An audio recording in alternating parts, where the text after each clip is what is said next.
Hi, my name is Gerard.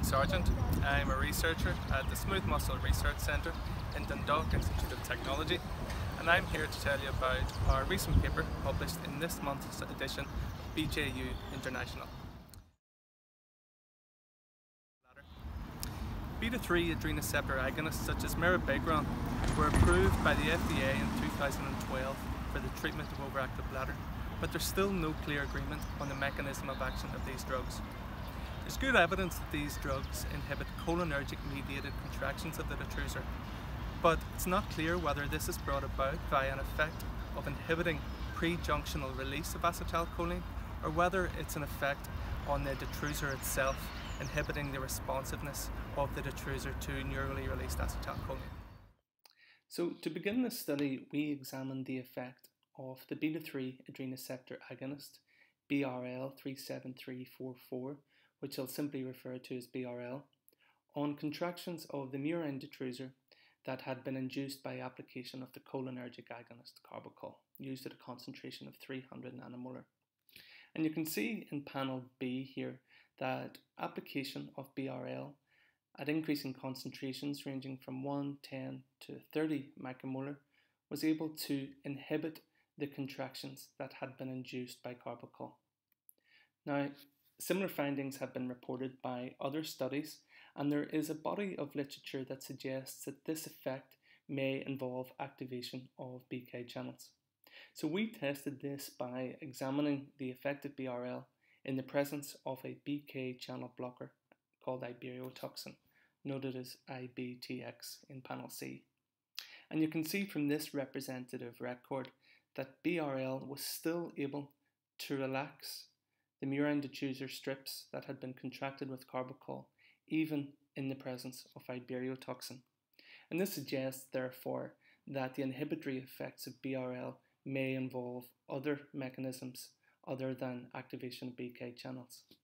The summary concentration effect curves in panel D here show that the responses to BRL in the absence and in the presence of iberiotoxin were overlapping. Next, we examined the effect of BRL on calcium oscillations that were induced by application of carbachol in isolated murine detrusor myocytes. These cells were loaded with the calcium indicator fluo4-AM. You can see that when we applied carbachol to these cells that it was able to induce a burst of calcium oscillations that were maintained for the duration of the carbachol application. If we then left a 1-minute interval and reapplied the carbachol, you can see that we were able to get reproducible responses. When we then applied BRL 37344 for 1 minute and then applied carbachol in the presence of BRL, you can see that the response to carbachol was greatly diminished. If we washed out the BRL and then reapplied carbachol 1 minute later, you can see that the calcium response was restored. Figure C is a summary bar chart showing that the inhibitory effect of BRL on the carbachol-induced calcium oscillations was concentration dependent, such that application of high concentrations of BRL up to 30 micromolar completely inhibited the carbachol response.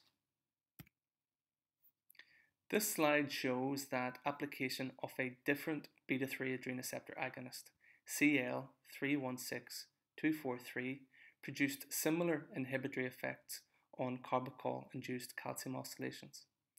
So you can see that before application of CL, that carbachol was able to induce a burst of calcium oscillations, but that these were greatly reduced in the presence of CL, and then when we washed out the CL, reapplied carbachol 1 minute later, the response was restored. So this shows that two different beta-3 adrenoceptor agonists are able to inhibit carbachol-induced calcium oscillations in murine detrusor myocytes.